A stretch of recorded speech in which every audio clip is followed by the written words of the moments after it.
Welcome to episode 5 of Behind the Glass, sponsored by Never Made It Pro Stock and the Center Ice Foundation, Central Ohio.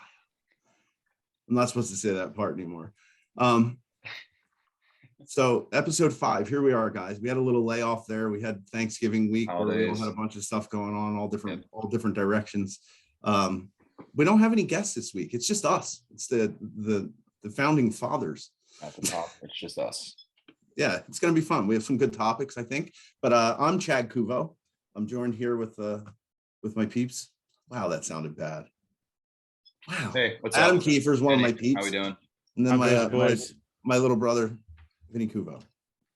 So here we are. All right, that's all I'm doing tonight. Go ahead. How was Chad? Chad, how was Thanksgiving? Oh, it was good. It was long but short at the same time. That's hard to say. I had some relaxing moments, but not very much relaxation. Logan was home from Tuesday night till he left today. That was fun. It was good to have him home. I mean, when he was here and went to basketball games and all over the place. So yeah, but it was still nice for him not to have to do anything for a little while. I think that was the most important part. But other than that, it was fun. We just went across the street to Jeff and Rocky's, and I stayed for about 35 minutes, ate what I wanted to eat, stole a few seltzers, and I was back home. I didn't even have to drive. It was great. Attaboy. I did have to carry ham though on the way. Could be worse. Right, I broke the crock pot too. Keith, how about you? Yeah, Keith, what'd you do? That was good. Had in-laws came down, brother-in-law brought their dogs. And then they headed back to Cleveland and took Henry, the 5-year-old, back with them. And then I did my annual. Did they leave the dog? No. Oh, it wasn't a fair trade. No. They leave one of them with us for a while. Now that we don't have any dogs in the house, we help them that's out. Cool. Because they show dogs. That's their thing. Oh, what kind of dogs are they? Golden retrievers. Oh, they're probably beautiful. Favorite breeds. Oh yeah, they're gorgeous dogs. They spare no expense with them. They drink Brita water. They're living the high life. Yeah, drinking that Evian. There we go. Yeah. I've been trying to get my filter changed in my fridge for the last 4.5 months. I just keep forgetting. Thanks for reminding me. Glad I could help. Well, you got that smart fridge with a TV built into it. It should remind you for you. Oh, it does. It just, I don't pay attention to it. Play music over top of it. How about you, Van? I kind of know what you did, but I know what you did on the day of Thanksgiving, but that's it.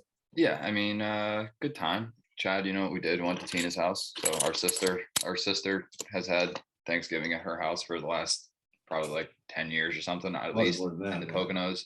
So pretty much the entire family goes there on our dad's side. I didn't go. Yeah, well, besides Chad, because he's in Ohio. But other than that, pretty much entire family's there. Good group, had fun. Ended up somehow going out to Mount Airy Casino with our other brother, Bo, and my nephew, Austin. So yeah, it was fun. Austin won $1,000 playing Texas Hold'em, apparently. Nice. Oh yeah, good night, I guess. Drove home, went to sleep. You called me though first. I did, yeah. Well, there's other drama in there, but we don't need to talk about that on the podcast. That's way behind the glass. that's in the 300 level. Yeah. So what do we want to? What's our first topic of the hockey genre this week? Keith, these were kind of your ideas, so I think I'm going to put you on the spot and you can kind of introduce the ideas because I think they were all awesome, but I think you can probably do the best job explaining them. Sure. So I wanted to touch on some of the hot topics and just hockey in general that are going around, not just with games that are going on, but just kind of bigger, higher level stuff. I think one of the biggest kind of, the opinionated things is the use of analytics in hockey and every sport, right? So you probably got a bunch of curmudgeony old guys who've been in the game for 50 years that are all about the eye test, which there's a ton of value in that, right? Don't get me wrong, and then you have all these new younger guys and you have people becoming general managers solely based on their analytical skills. And it's kind of it's almost bumping down to every level too. You're not just seeing it at the highest level anymore. It's down even in the juniors. And even with, Instat is kind of what I brought up just when the topic was brought up, which is that the company that, I don't know if you've ever seen it, Kiefer. I don't know if I've ever shown you like you logged in, but they essentially take every video that Gilmore plays and they break down every player's key moments of the game and what they do, and then break it in the video clips and everything. So you can go in there and look at Logan's hits, and you can just connect puts all hits down. So it all relates. But back to like your general manager thing, there's a whole, I mean, it's not that surprising to me after the movie Moneyball came out. I mean, Right. That's really what it's sort of based off of, just in different sports. Am I wrong? No, I mean that is what it is. But I mean, analytics in baseball is killing baseball, in my opinion. I'm like, you see all these shifts, right? Like, get all these like left-handed batters off. They shift the power hitters. They shift the whole infield to the right, and it's like, you mean to tell me that a professional baseball player can't like direct the ball down the left base line, Right, or just freaking bunt it to third base? Like, come on.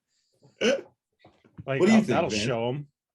I mean, I don't know. I think personally, I think the analytics stuff is so interesting. I mean, you guys know, I mean, I'm in the stock market and stuff like that. So it's a little, that's, my cup of tea, right? Like I enjoy those numbers. But if you were recruiting, Vin, which you have sometimes the opportunity to do, are you looking, if you have the ability to look at both those things, are you taking a blend, or are you, I mean, I don't even know how to look at those. No, that's like where I think you have to completely separate the conversation, right? Because when you talk about analytics, like I don't know anyone personally who's applying analytics at the level that I'm thinking of and that we're talking about to a youth level at all. Sure. Like even at 16 AAA, 16 AA, I've never had anyone talking about a kid's Corsi rating or his expected goals and stuff like that. So you have to separate that conversation from the, youth hockey and coaching and scouting in that sense to like the NHL and juniors. Because I think in NHL and juniors, that's where it's like so fun to have a conversation about it, because there's stuff that there's stuff that I get it, but I'm on hockeyviz.com that Kiefer told me, and I don't even, it's like, I think I need a whole nother degree to figure out what this even means. Yeah, it's complicated. So in my work life, like I work with a very smart group of people. Like we do some machine learning stuff, and we do like a lot of dashboarding. So, and I'm not great at that stuff, but I'm good at converting, what people want to know about, and talking to like the smart data people, and like combine and translating, right, and coming up with a way for them, the data geeks, to take their raw data and what do they say into about the something 270 useful. and 70 corridor then? Be patient. That's what they say. Be patient. But I think like, so my take on it is like, the eye test is the tried and true method, but that's because there really wasn't advanced statistics. And True. Vinny, you brought up a point, like I don't see stats in the youth hockey level. You kind of You're do. right. We just think it's common. Like, okay, player X has got 3 goals in his last 3 games. Like, yes, but that's a stat. You're right. But see, when we're talking about stats, I'm not talking about that. I'm talking about, I mean, you're talking about follow, like the I follow people and I read stats of guys that are like, there's guys tracking unforced entries. You know what I mean? Right. Like clean entries, clean breakout passes versus that's crazy. not clean breakout pass. Can you imagine, you have no idea. like, can you imagine no having to think about breaking down your game as a hockey player to each like literal step on the ice that you take? Because that's what they're doing. That's what they're literally taking pretty much every step you take on the ice and breaking down what you're doing. Think about everything. Do you want me to break down real quick for somebody who might not know what the general concepts are? Yeah. So do it. So you have, and I'm just going to read this. This is from an article from The Athletic, but I'll read it just so everyone gets a general idea. Subscribe? No, it's Corsi. No free ads. So you have the general concept is the Corsi rating. Corsi is one of the basic foundations. Plus minus for shot attempts instead of goals. So it's just if Chad, if you were on the ice and your team had 6 shots and the other team had 4, you'd be +2 Corsi. Oh, that's interesting. Okay, that's all Corsi is. So just as a player finishes with a plus minus of +2 if he's on the ice for 2 goals. If his team had 10 shots, the other team had 8, he'd be +2 Corsi, right? That's interesting. I'm actually writing that down. but that goes by shot. See, now that is, it says that is shot attempts, not shots on goal. It's shot attempts. No, I understand. Okay. So even if then it gets blocked, it's a shot. And then attempt. you have another one, which is called the Fenwick Score. It's identical to the Corsi rating with one exception. Block shots are not part of the equation. Wow. And then you have, this is the one that I was talking to my neighbor, my buddy Ian, about today, about expected goals. So that's the one that gets very interesting, because that's where guys like they're like, in, you know, when you get to fantasy and you're looking at guys like that, like everyone looks at someone's expected goals, and that's a big number right now. Yeah, same thing with the goaltenders, like expected saves or expected goals against tells a lot about the goaltender position. Do you still play fantasy, man? No, not really. I've actually just been betting a little bit lately. Yeah. Just straight, puck line spread, stuff like that. I don't even know. I still don't understand So that. that's probably a big reason why we're seeing a lot of these advanced analytics. It's opening up doors for new things to bet on. So you're not just betting on the puck lines and money line games. Yeah. I'm amazed that it's literally broken down by which step a guy takes in some cases. Like, it's just crazy to me. I mean, just looking at this webpage and looking at like standardized goals against, like these articles and stuff, shots and shifts, like there's so much. I mean, I'm going to assume that there's like how many left crossovers per shift you make. Like, yeah, you know what I mean? Like it tells you which leg you cross over more on. I don't know. It's pretty neat though. It's neat, but at the youth level, there's so much to be said for the eye test. I think even at the professional level, I mean, you can look at those stats all day, but you can't see a guy coming off and just slamming his stick because he missed the net. That's what I'm trying to distinguish. You're kind of right there in an eye test, right? He's got a shitty attitude, but right. I feel like it's easy. Like everyone at the NHL passes the eye test, 100%. Yeah, you're right. They've already when you want to distinguish within the NHL on the top level, who are actually the best people, what defenseman creates the most chances on the breakout or on the rush, whatever. That's where you find out who's the best. Makes sense. I agree. So I think like a lot of people in hockey are using analytics to construct their teams, right? And I think that's a fallacy because, when you look at the analytics of something, where the value is added is that it tells you about a trend, right? It's not like who this player is going to be. Like you can't really effectively predict how through analytics, whether a player is going to be good or they're worth a first round pick or not. But it does open people's eyes to maybe stuff that you're not seeing, right? Like things you're not thinking about, because you've had players on your team where you're like, where it just dawns on you like 20 games in, like, oh, this guy, this kid is really good. Over, Keith? Does it also screw them over if they don't play a lot? Like, so that's the other thing, you know what I mean? If a guy only plays 9 minutes a game, how much sample size can he even get? Like compared to somebody that plays 15 or 17. And I think that's the problem, the fallacy with analytics is that there's so many variables and there's so many biases that come into play through the analytics, right? And there's like you were talking about, Vin, like,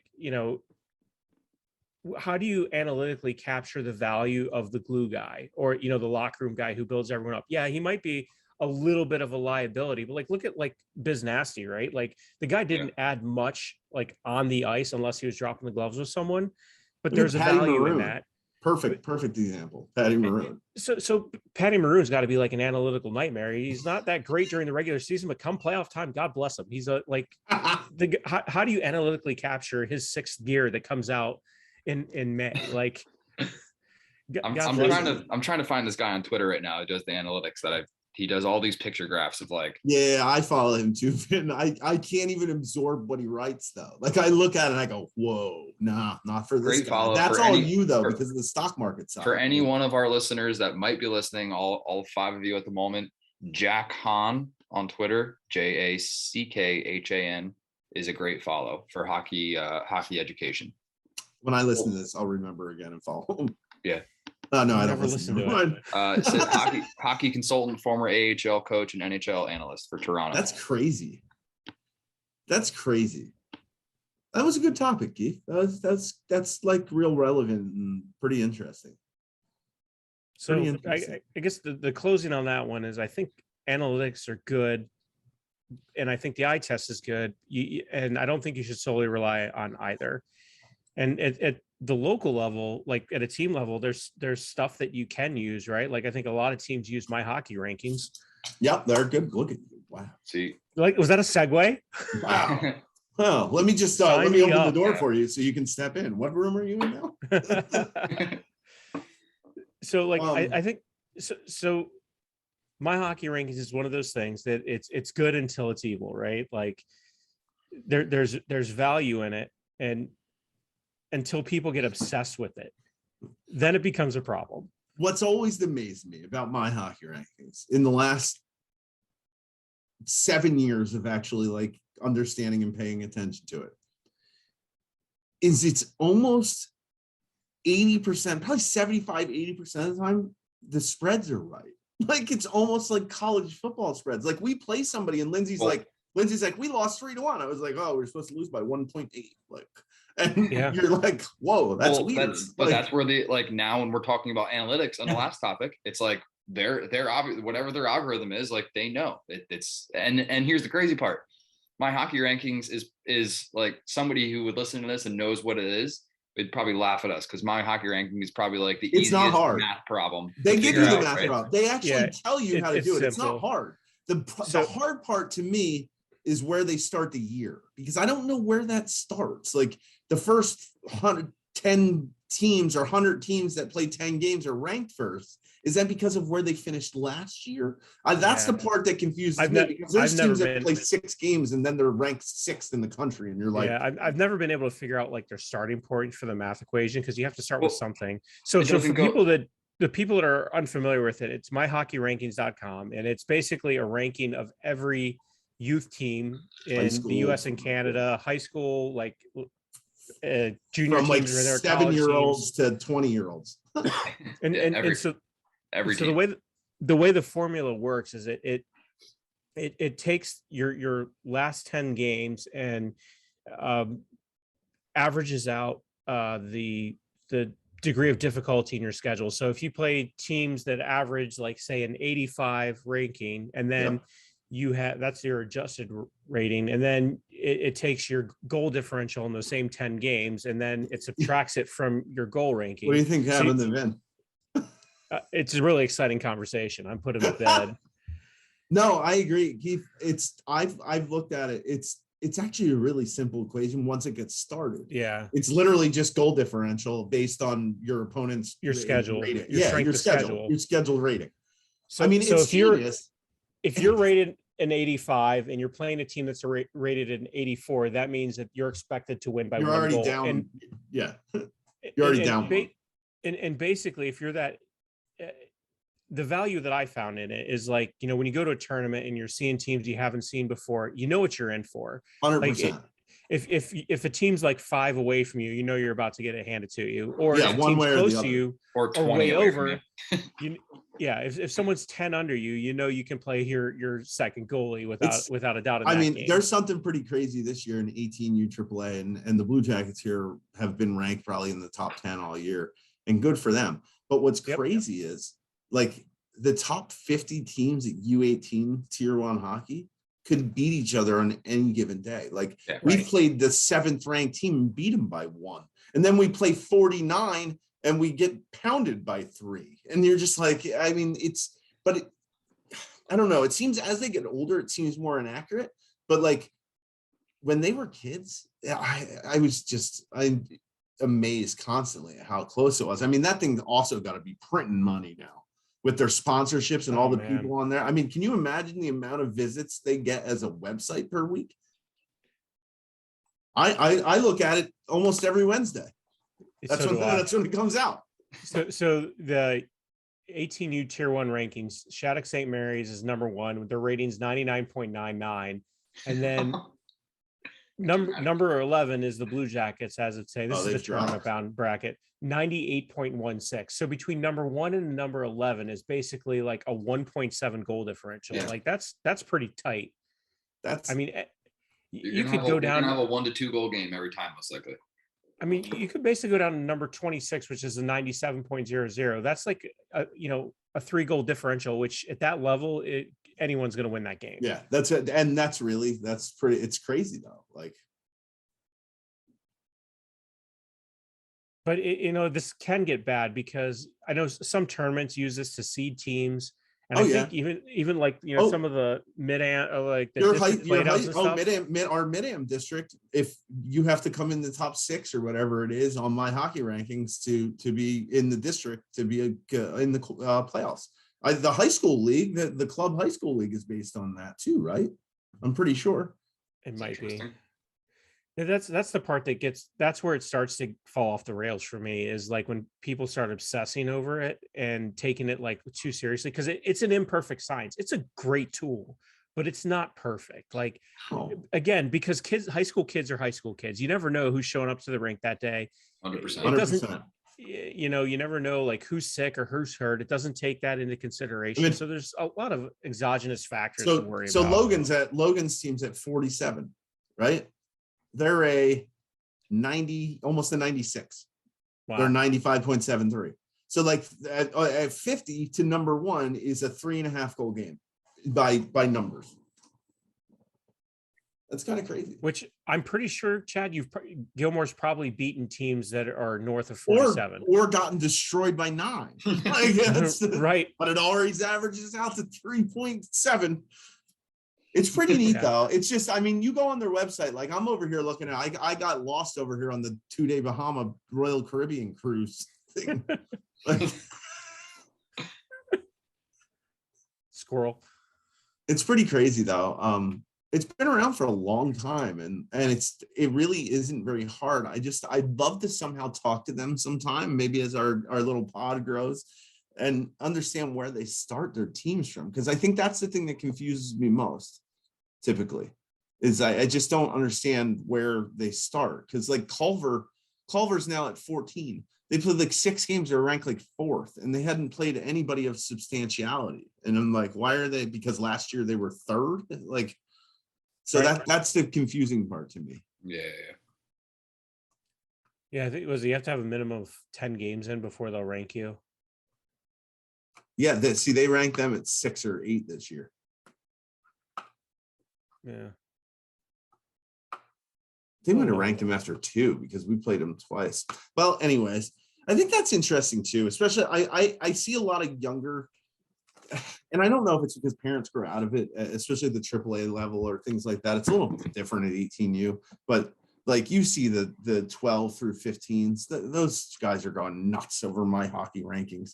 And who really cares? It really doesn't matter. If your kid's good enough, they're going to be seen. And I know that's like that old adage of what it is, but it's true.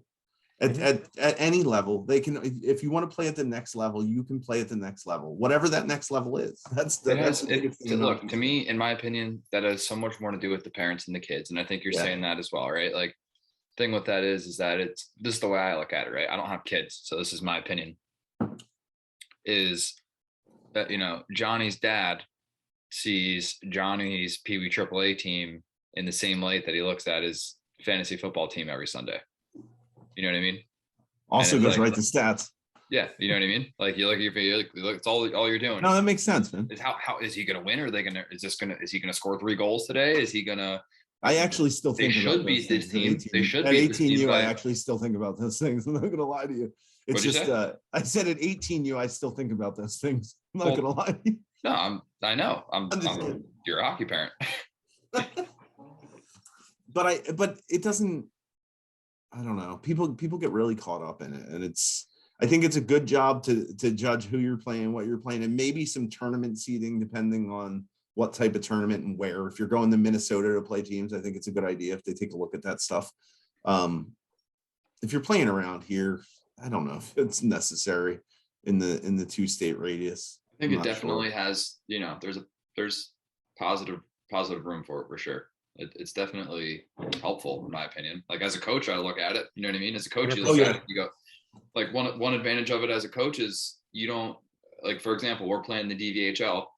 You can be going up against a team that has played 10 games in the DVHL, but played 20 games in, the EJ or some different the league. You don't even know they USPHL played or it. whatever. Yeah, so you can actually that's the best advantage in my mind, is that you can go there and see every single game a team has played, no matter what league it is in or whatever, because so many teams, especially all those AAA teams, they're playing, if you have a prep school team, they're still playing some of those other AAA independent teams at tournaments here and there. So I think it just gives you a good, at that level though, at a higher level, it gives you a good idea of who you're facing and if you're going to win or not.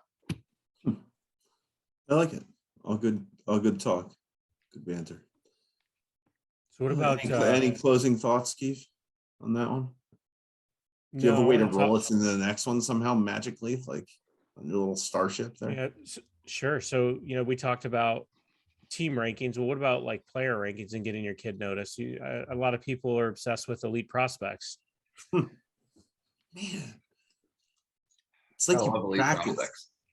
Gotta love elite prospects. Yeah, I've seen if you follow elite prospects on Twitter, maybe not. I don't know if they've done it lately, but they used to put out all the time like their most ridiculous requests, and they wouldn't put people's names or anything, but they would get like requests for like people to submit like that their kid was just ridiculous stuff. Like they were the leader of like played 12 games and had 67 points, like and with no backup. Like people just submit this because if you pay $9 to elite prospects, you can change your kid's stuff. Like you can change your picture, you can change. Like I pay for it because it's well worth it. But I don't change that. Like they don't let you change stats, but they'll let you suggest new stat updates for them. Like you can put, like, if they miss something, you can certainly put it on there, but they vet it. So it's you can get 3 months of kind premium of like with code BF 2021. It's like elite prospects, by the way. But it's like literally how do I explain it? The Facebook of hockey players, maybe I don't know. It's just if you've ever played hockey at any type of level, for the most part, even high school hockey down to squirt and peewee hockey, like you have an elite prospects page. Yeah. And it tells you how many views you get. If you look up somebody like Jack Hughes, they have like 1 million views on elite prospects. And it gives you it's kind of like your resume, right? It's your LinkedIn of hockey. Yeah, good. Yeah, it's your hockey resume, right? It's every team you played for, all your points, all that stuff. Like Chad, you're talking about the Twitter, right? They're one of their last, like, their tweet is the most clicked on players of the week, right? And they just like Connor Bedard has 15,000 clicks this week. Wow. Alex Ovechkin has 11,000. It's crazy. It's crazy. My kid has a page. Yeah, I know he does. I've looked it up. There's nothing in it, but he's in Chad's there. looked up everyone in their. I can probably with my $9, I can submit whatever you want. Logan gets mad. Logan gets mad if I change his picture. I don't touch his pictures anymore because it, like, when you get your picture by Dan Hickling, he's like the guy who takes all, like, he does all the world pictures and he does like USHL stuff. He does all those things. If I change it from Dan's picture, Logan gets mad. I changed it from Bell Tire like 3 years ago to something, and he was like, "It's not a Dan Hickling image." I was like, "You were 14." Now it's back to Dan Hickling. He's like, "Don't touch it." Actually, I think it changed because somebody changed it to Gilmore. He was upset. It's a whole thing. But it is. It's kind of neat though. You can, if you look up Logan, you can see that he's, what he's done so far in his hockey career. I guess if you look up Alex Ovechkin, you can see what he's done in his hockey career. If you look up a 2008 that's in their system, you can find out what he's done in his hockey career. If you're looking for the next top squirt. Yeah, well, the crazy part is there's things like Neutral Zone, and I know that wasn't on here, but there's third-party scouting things that are already scouting 2008. It's crazy as that is, too. So let me ask you this, because you're kind of pushing Logan into some higher levels of play. Like, do those levels like the O and like NCAA, do they value elite prospects? I don't know if they value it. It just kind of. They have. I mean, it's. How do I put it? Can I have input on that? Can I have input on that? Absolutely, man. I think this is a two-faceted thing where, like, Logan thinks that the more views he gets on his elite prospects, the better off he is. The better off he is. where as if me, I'm a recruiter, I go, where's this guy played? How many points has he had, et cetera, et cetera. And I could give two shits really if he's got 5 or 5,000. Now he does. Now we do to on look his at it. elite prospects. You go on there. There's three videos too. So like, hopefully it drives you to that. That's kind of where you're trying to utilize it more like the LinkedIn platform where you're trying to promote yourself at the same time. Because that's a good comparison, Chad. Like a LinkedIn for it's really you're trying to, and anyway, there's not too many ways on elite prospects you can promote yourself. One is to pay them $9 a month. LinkedIn for athletes. Ooh, you should write that down and edit this out. Yeah. Anybody that was listening, that is a confidentiality agreement. But no, that's it's interesting. Here's the thing: the same thing exists in lacrosse. If you Google Zoe's name, the first thing that comes up is her I like her recruit C thing. The cool part in lacrosse, though, is that, and this is completely off topic, but I just talked about this the other day because it's interesting. I actually talked to Logan about it. In hockey, like you sit around and you have an advisor or whatever, and you wait for somebody to call you. In all these other sports, like girls lacrosse, women's lacrosse, this program will allow her to email 197 team schools at one time. She already has, as a freshman, has had 27 teams look at her in women's lacrosse, and it tells you who looked at her. Like it's just completely different world. Like hockey, you're literally just waiting around and hoping somebody calls you, other than your proactive stuff. But like that's the other person we're going to have on eventually is Patty, is Logan's advisor. He's a great dude. But anyway, sorry, I didn't mean to tangent off of there. It's just one of those things that I've talked about a couple of times just in the last little bit, especially in different sports and that LinkedIn and the way of the internet. I mean, Kiefer, you understand this. When we were kids, like you were a good hockey player and you kind of knew you were a good hockey player and you played in your league. Like I played in a junior league, and it was a little different for Vin, but kind of the same. You played in a junior league and you knew who was good, and you kind of, now everybody knows who's good. I remember going to like Detroit for a junior tournament and showing up and playing against CompuWare, and I was like, these kids are in the NHL. And I didn't even know where they came. I was like, why are they called CompuWare? Like, I remember all these questions I had but I had no idea who they were because you didn't know then. There wasn't an encyclopedia hockey. There wasn't even the internet. No, so right. Unless somebody was like, hey, this CompuWare in Detroit's really cool. Like the most you heard of was Little Caesars because they had neat uniforms. Like, well, no, like, and you're right though. It's the same way for me because even now, like, Logan comes out of a game and he's like, oh, this kid, that kid, this kid committed here. And I'm like, how, like, it's just there's this whole ecosystem of like every 04 follows every 04. Yep. That there is somehow. 100%. And it's like, you're not somebody in the hockey world if you're not following this kid and that kid's not following you. But at the end of the day, it has nothing to do with where you're going to play. No, nothing. Hockey's such I always, as much as I love and want to grow the sport, that part of hockey is the hardest part of it all. As a parent, at least, it's just hard to. Well, I mean, granted, it was like I lived in Central Ohio from middle school on. So like 8th grade year, I moved here. And even though I grew up in a hockey family, like where we were from, like hockey was incredibly local. Like, you played for your local town team, and your travel was essentially driving around to nearby other small towns, right? And so here in Columbus, we had like one travel team for each age group. So like there was one Bantam AA, not this birth year stuff. And like there was no junior teams here. So like if you wanted to advance, like you had to understand the system, and there was no internet for information on what this spider web we're trying to untangle is. I'm shocked in 25 years how much what it is in Columbus now. Like it's insane in 25 years.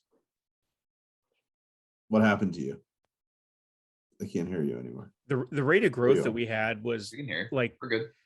It just blew up. And I was here for it. So like we had an East Coast Hockey League team, which was incredibly local and everyone loved them. And then the NHL team came, and all of a sudden a brand new rink pops up at Easton, and all of a sudden all these high school teams popped up. So like my first go with high school hockey was basically the first year was like it was a season long tournament. So everyone played for their travel teams or their house teams. And then you, based on your school, you played, for your school district's team as a secondary team. So for like the first half of the year up to New Year's, it was like a round robin between like, I think there was like eight teams, something like that. And then once everyone's travel season ended, it was like the playoffs. And like, I was playing hockey with, guys like one of the Donskov boys that was playing like junior A in Canada as a 17-year-old. There was a couple of guys played for the Lumberjacks that came down, and like crazy. This whole world just like dropped into our laps, and it hasn't stopped since. Now there was like, I think there's like 36 high school teams in Columbus.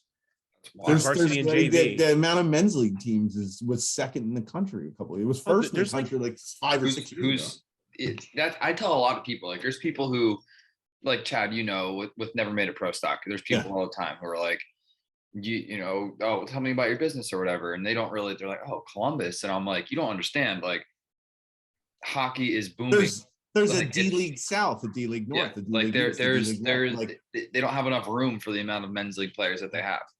It's crazy. Yeah, I think there's like 190 teams, and they play 6 nights a week year round. There's how many different leagues? There's got to be 12 different leagues. So there's maybe a B not league, which is the highest. There's a C league that has 2 divisions on 2 different nights. So there's 4 of those. And now there's like a C league on Sunday night too. And then there's like D, North, South, East, West, A, B. And then there's an E league, which is like entry level, right? And then on top of all that, you've got a bunch of guys who like, like have their own drop-in skates and regular pickup games. And it's the amount of hockey that's going on here is insane. And we have nowhere near the amount of ice there's not that's why enough capacity. The Center Ice Foundation of Central Ohio is segue is trying to, thank you. That wasn't a segue, that was a setup. Is trying to build ice. All right, let's get back on track, and our next topic, which I think is pretty interesting because I don't really know anything about it, is the playoff officials and the penalty calls, and something about if Vim was correct. Go ahead, somebody else talk about it because I clearly don't know what I'm doing. All right, Keith, you can preface the question. I'll go with what I was saying earlier, our prior discussion before we started the recording, and you can let us know your opinion. Yep. So there's a lot of conversation going around the NHL. They made one big change in the way they were applying penalties in the regular season, and they were actually going to attack cross-check, like call cross-checks. And that was the one thing that always pissed me off when I watch an NHL game. They call these like ticky-tack hooking penalties and holding like a penalties slash, that don't even affect a play. And then there's guys, like if you're right in front of the net, you're expected to take it like across your back. And the only time it seemed that they would call a cross-checking penalty is if you like took one to the throat, or which was my signature move. So I guess I'm out. My NHL career is over. Taking a cross-check to the throat? That's not great. Giving him, pal. That's all I got. No, but so they've honed in on that, and that makes a difference. But I think the larger conversation is going on in the hockey community is like the way that the playoffs are officiated, right? Like it's like whistles in the pocket. And there was a lot of talk about like Connor McDavid because, he was basically shut down in the playoffs, and a lot of Edmonton fans and a lot of Canadian hockey fans were just lost their mind. They blamed it on the officiating. And I'm not saying that they're wrong necessarily, but I think there's a lot more to it than that. And I think there's a lot of other conversations you had on your mind about that, Vin. Yeah. So I had heard something. It was, I don't know. I watch a lot of NHL games. It was one of the NHL games I was watching in the last week or two, and they're talking about how referees have been encouraged to ref the last. I could be wrong, but I think it's the last 5 minutes of the game as if it's a playoff game.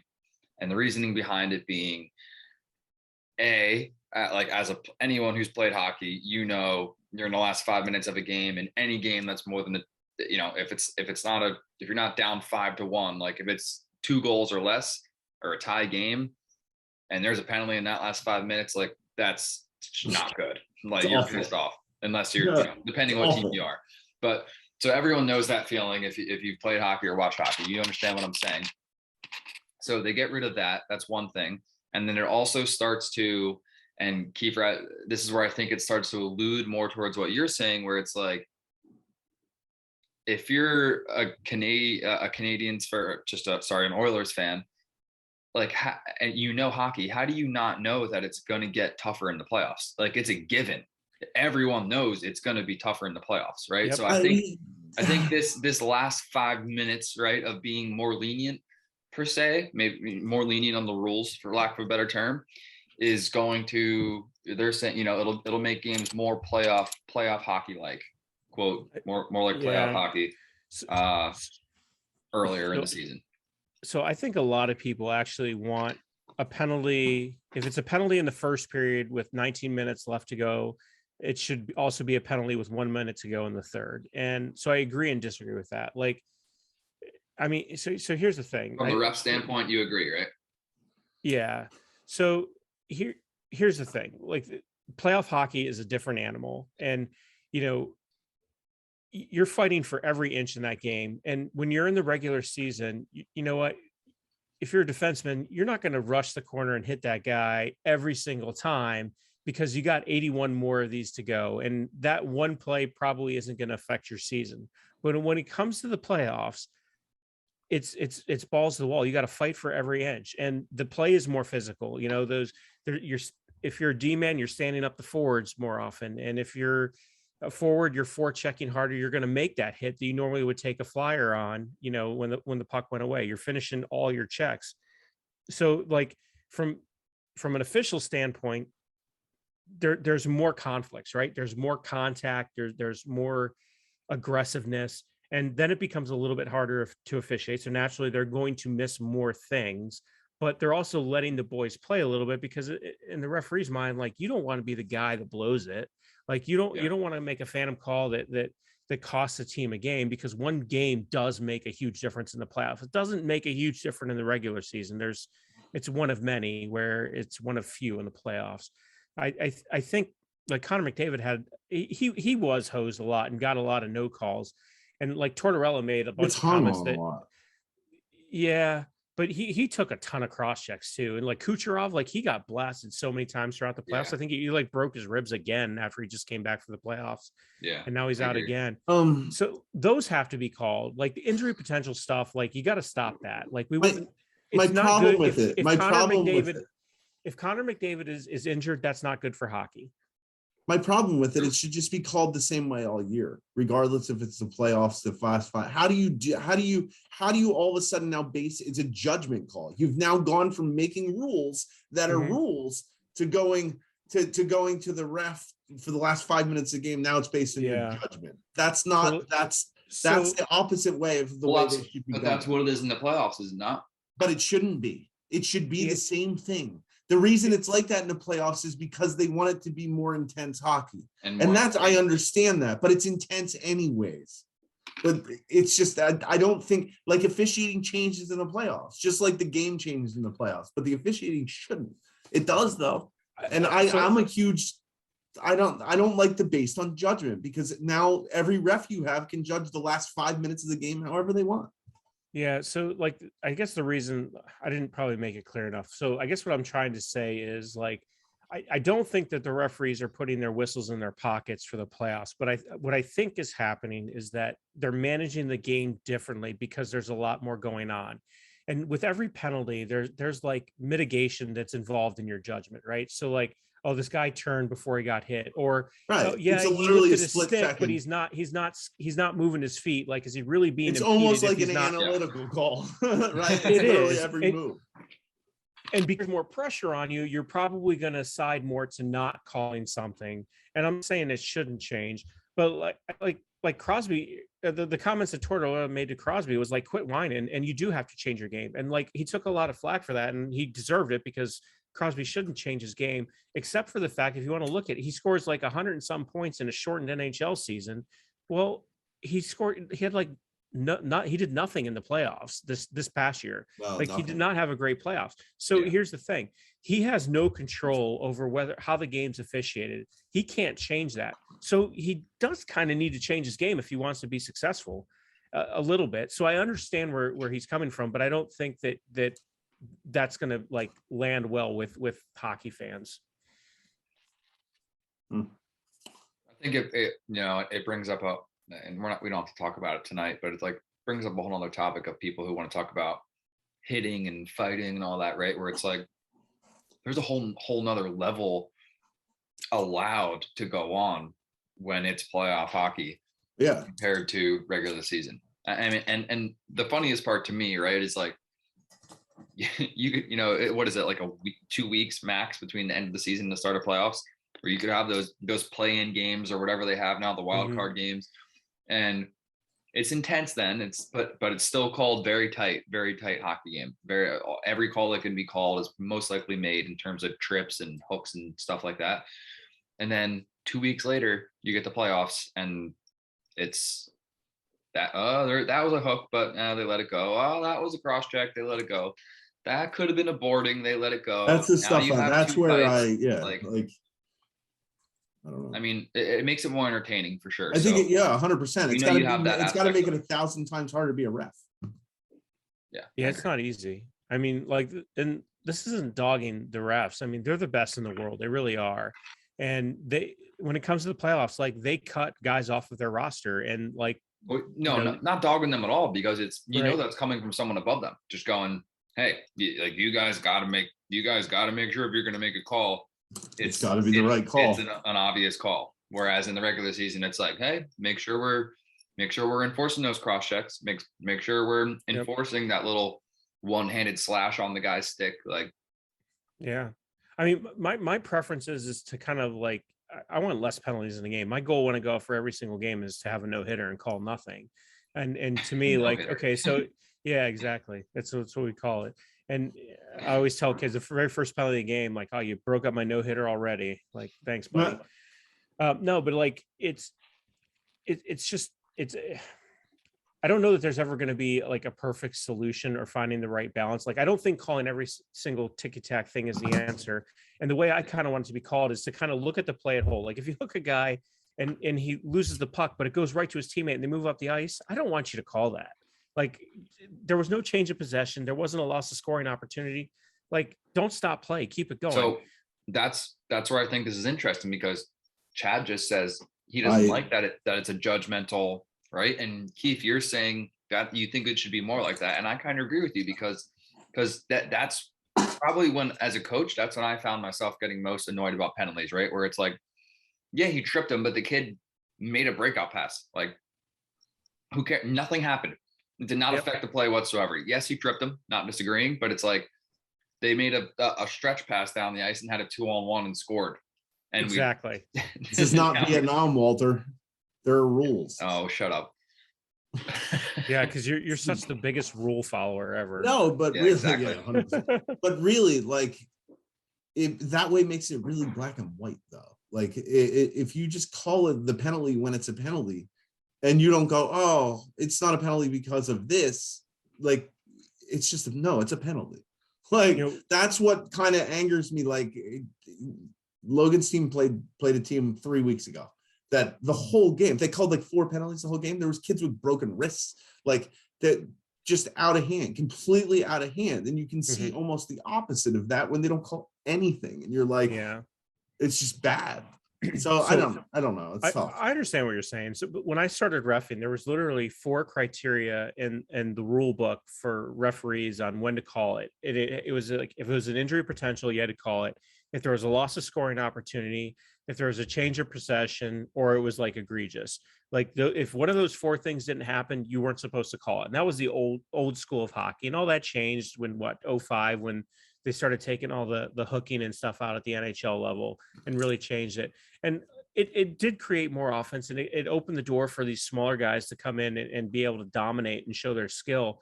But at the same time, I guess, as a bit of a dinosaur, I just like when the referees aren't, or just like, call the penalties that matter, right? And a team should get a power play because the play in the larger picture was really affected, not because there was some BS trip in the neutral zone from, the defenseman coming up the ice. Like, that, it didn't affect play. Don't waste our time.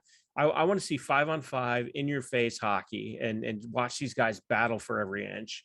And I don't want, like, power plays to dominate it. unless it's truly deserved. That's just my take. And truthfully, that makes it harder. It's really as a tough. referee. It's tough because that's why I agree with him. That's why I agree with Keith, because it's like you've got to, as the ref, it's like you want, but when Logan borderline trips a kid and you're like, oh, that was a trip, you're like, damn, I'm glad that ref watched that play happen and was like, nah, he's okay. The first. I don't know. At the same time, that... hockey's trying to take hitting out of it. It's trying to take all kinds of different things out of it, and this is once again putting it back into the interpretation of a human being. If you just make a line where there's a trip, it's a trip. You blow the whistle and you call it. If you now say it might not be a trip because the play was going that way, trip's the that's simple a judgment. Hook's the hard one. Cross Look, checks. in 10 more years, you won't have refs. Well, so right now, I don't even understand what the difference. You don't believe that, Vin? You don't believe in 10 years it won't be all digitally done? 10 years we won't have referees. It'd be you calling it out. You hear that? Breaking news. Not it. I'm telling you, the highest level. You're not. What do you know? You need somebody to drop the puck. But literally, all of it. I just thought it was funny. My brain went to like Elon Musk creating a robotic ref or something. Oh, I like it. Yeah, you just have a drone come out there and drop the puck. Look at you go. Yeah. You can operate. Much less on the knees. Yeah, right. I could use it now. No, I agree with you guys because of the sake of good hockey. Like, I know that's what drives good hockey. I understand that. However, that's where good hockey sometimes gets squirrely because listen, not everybody has the same perfect award-winning judgment skills as Adam Kiefer. That's like when you get a 15-year-old on a Saturday morning at 7 that his dad dropped him off at 6:55 and he's reffing a 14-year-old game. Yeah. Like, you just need that kid to know he needs to call the trip. Like, that's the hard part. And, I don't know if it should be different at the highest levels or it shouldn't. And I know the game's that much faster, so it's that much harder to see. But at the same time, and it's stupid as it is, I revert a little bit to Zoe's lacrosse with it too. Because in lacrosse, the strangest thing that happens to me that blows my mind every time is a girl can literally be breaking through the middle and like do an amazing move, like behind the back and score, and somewhere 7 feet back, like somebody put their stick near their face and they call it dead. It doesn't count. And they bring it all the way back because she did wrong. Like, the goal doesn't count. They're like, nope, sorry, you have to go redo it. So like, that's kind of weird too. Like, I'm like, she can't just have the goal, really. Like, she like put it between the girl's legs, came out the other side, and like flipped it over the top of her head. But no, she gets to come back and shoot it. So I don't know. I look at it as like a twofold thing, especially with how USA Hockey and hockey's trying to change the physicality as it seems. Yeah. So just last point is, I do not advocate for like that kind of judgment that I was talking about for like safety related stuff. Like, so essentially this is your disclaimer. Go ahead. Yeah. I mean, I'm talking about like, restraining fouls. Like you're talking about somebody skating through the neutral zone, makes a pass completes, and then he gets tripped. Like, it doesn't need to be called. The play already moved on. Like, you're not talking about some kid cross-checking somebody in the throat 50 feet back from the play. Correct. Like, there can be a balance of both of those things. Like, we can be black and white on certain things and have a little bit more gray area on others. That is okay.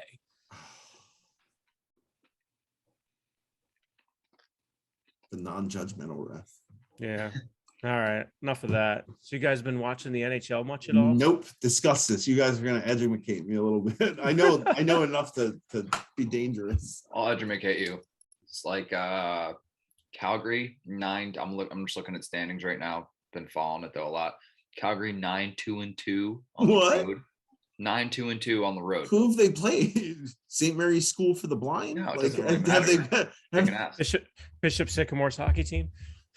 Have they played Capitals? Really? Have they played Montreal 9 games in a row? Capitals I are know they're really bad. Number 1, 14 wins, 3 losses. Who? Capitals. Holy moly. And that's surprising. They don't even like have like a goalie. I know, Who right? is their goalie? But Ovechkin's been killing it. Oh, he's nuts right now. Did you see the video of him when he got his hat trick and his son throwing the hat in the ice? Yeah. Oh yeah. Have you seen the commercial of him? Yes, that commercial of him and Backstrom. Have you It seen makes that? every time it goes on, I laugh. Have Literally. you seen that, Adam? No. Oh my God, you need to. I'm gonna send you that commercial. You haven't Yeah. seen that commercial with No. Ovechkin. It's Ovechkin, his wife, and Backstrom. Backstrom in like his living room. Oh, this sounds fantastic.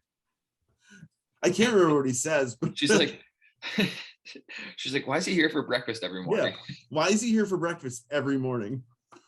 His That's wife, funny. Ovechkin's wife. But he, like, he's got Who ni- else? he's Who got- else was? Who look at- else? look at- oh, I know hold on. Carolina's good, right? Hold on, I want to go back to Squirrel. Ovechkin. He's got Vince squirreled onto Go to the. Ovi. he's got 19 tucks already. I know. How many he's- games? They've only played like 17 games. Well, yeah, he had a hat. She's got like five goals in the last 3 games or something like that. That's so He's sick. he's absolutely gonna break Gretzky's goal record.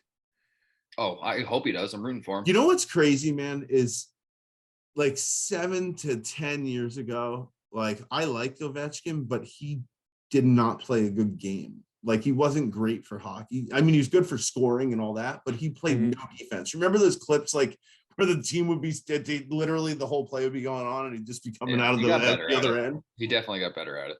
Yeah, that's the only reason they won a Stanley Cup. It's literally is he changed his game to actually be like a two-way forward. Keith, I just sent you. I just text in the group chat. I just sent you that video. You're gonna I'll check it out. Oh, I got a text. Shut up. Look at that.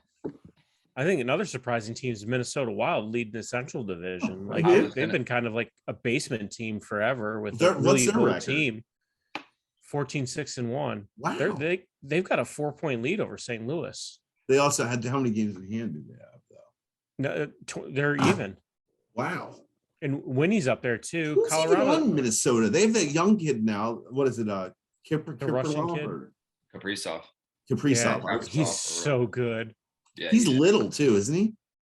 Yeah, he's Yeah. pretty small. Who's their goalie? They have They have Dubnik still?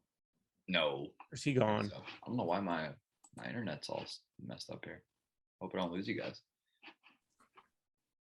But they were that team that like for the last, I don't know, like 7-8 years, they've just been like hovering right around like the playoffs. So they're not getting good draft picks. Their foundation of their team just keeps getting older and older.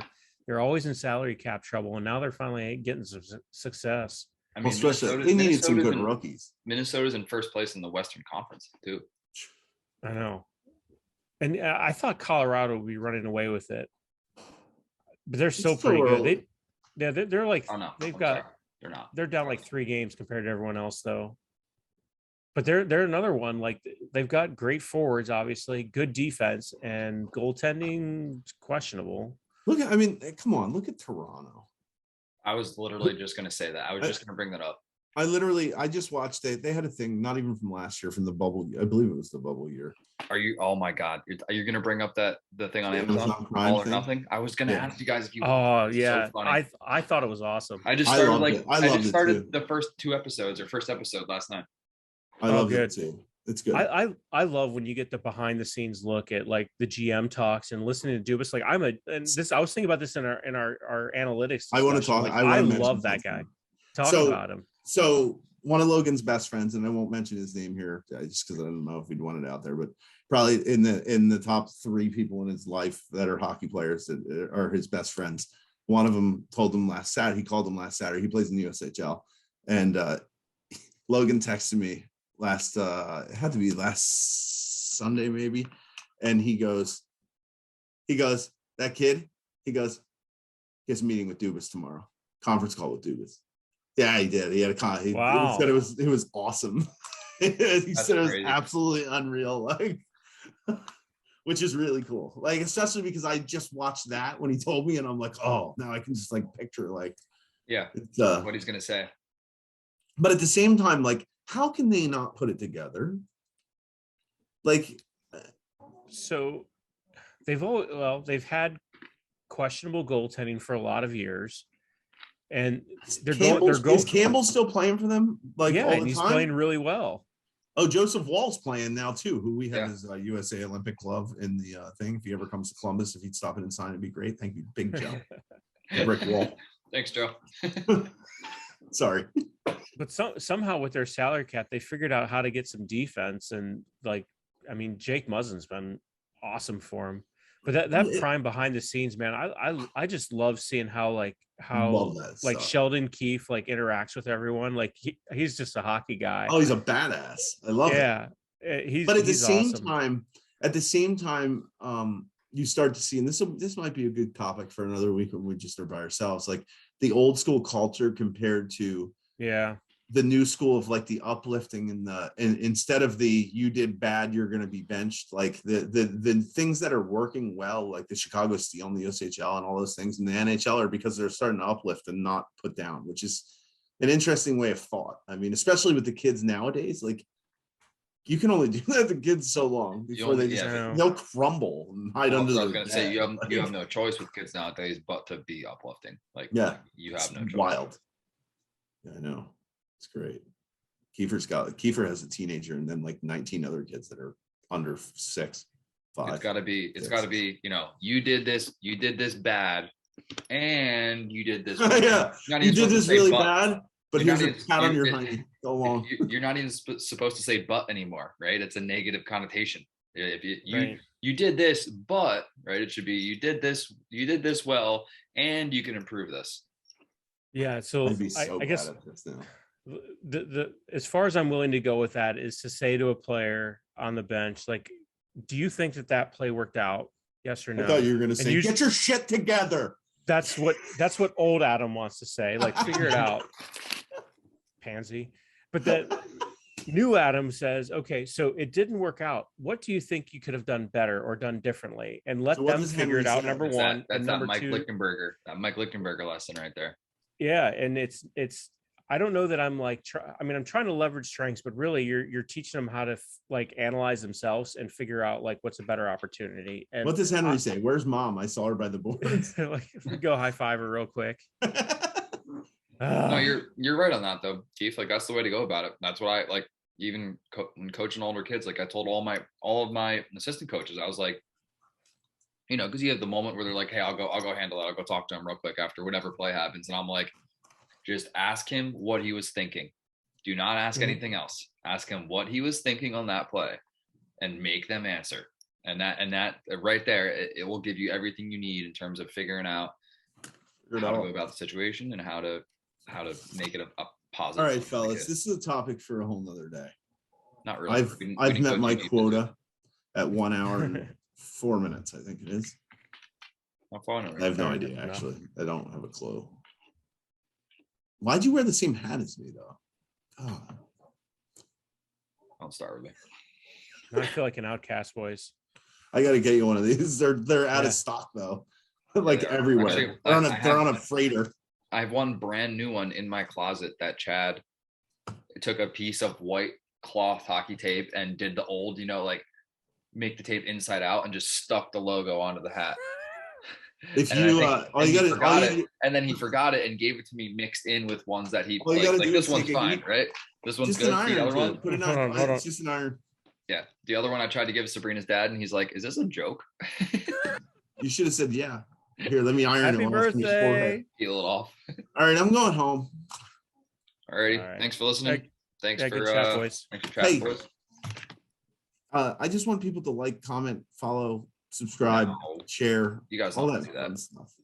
All three of you, if you could do that. Yeah, I don't care if anyone listens. I just love talking to you guys. Yeah, I have fun just hopping on and chatting. So I don't think anybody listens, so that's a really good thing.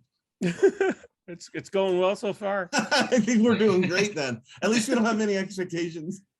Right? You don't feel let down. It's always positive, Chad. Way to go. That's it. That's the new Adam. Just set the bar really, really low. All right, fellas. Well, it was good talking to you. Jeez, right. I gotta go. Have a good night, everybody. Episode 5. See you guys. Out. Episode 5. See ya.